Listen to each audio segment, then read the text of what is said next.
আজকের মেনু হচ্ছে ইলিশ মাছের পাতুরি, কালো সর্ষে, পোস্ত, সাদা সর্ষে, কাজু বাদাম, শুকনো লঙ্কা, কাঁচা লঙ্কা দেওয়া আছে, সঙ্গে ধনে পাতাও দেবো মিক্সিতে দিয়ে টোটালটাই মিক্সি করা হবে।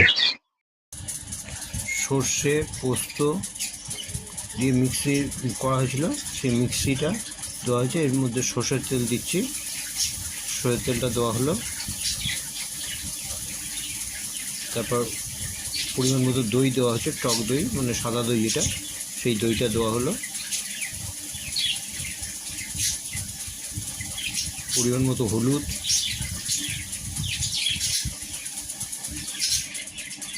পরিমাণ মতো একটু কালার লঙ্কা দেওয়া হচ্ছে,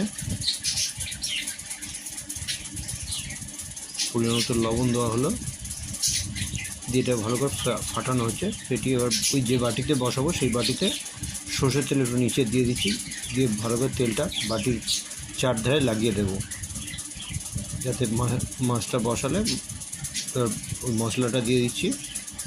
পরিমাণ মতো অল্প একটু মশলা দিয়ে নিচে বাটিতে ভালো করে লাগিয়ে নিলাম, দিয়ে এবার মাছগুলো বসাচ্ছি। এবার মাছগুলো মশলার মধ্যে বসাচ্ছি, মশলা বাটিতে বসিয়ে দিচ্ছি মাছগুলো। 3টে মাছ বসানো হলো। তারপর আবার মশলাগুলো দিয়ে দিচ্ছি, মশলাটা দিয়ে ভালো করে ওর মধ্যে মাখিয়ে দিলাম, দিয়ে এবার চাপা দিয়ে আধ ঘন্টার জন্য ম্যাগনেট। গরম তাওয়াতে কলা পাতাটা করা হচ্ছে, মাস্টারটা যাতে শুকিয়ে যায় সেই মতো ব্যবস্থা করে নেওয়া হচ্ছে। ম্যাগনেট করা মাছটা এর মধ্যে দিচ্ছি,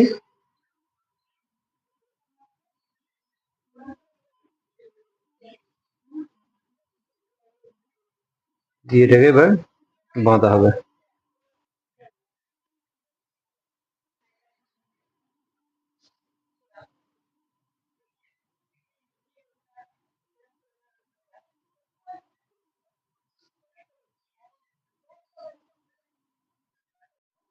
এবার মাছটা ম্যাগনেট করা হয়েছিল, সেই মাছটাকে এবার কলা পাতার মধ্যে দিলাম।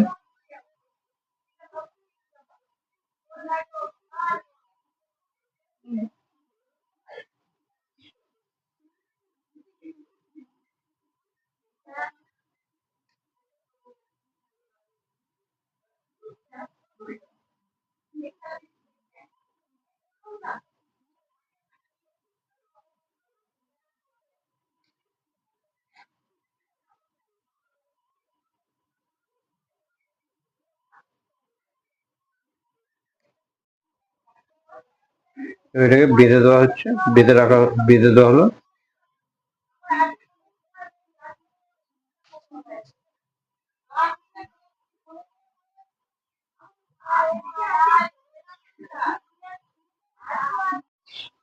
তেল গরম হয়ে গেছে, এবার এই মাছের এগুলো ছাড়া হচ্ছে, দিয়ে হালকা করে চাপা দিয়ে রাখলাম। একটা পিঠ এরকম ভাজা ভাজা ভাজা মতো হয়েছে, পরের পিঠটা উল্টে দেবো। এই কালারটা বেশ একটু অন্যরকম হয়ে যাবে ভাজা ভাজা হলে।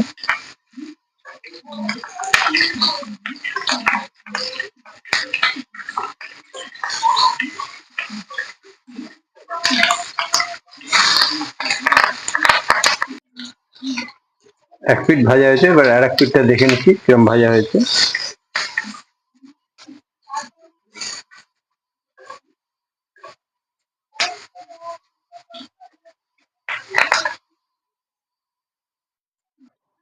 হয়ে গেছে, এবার ভাজাটা তুলে ফেলছি।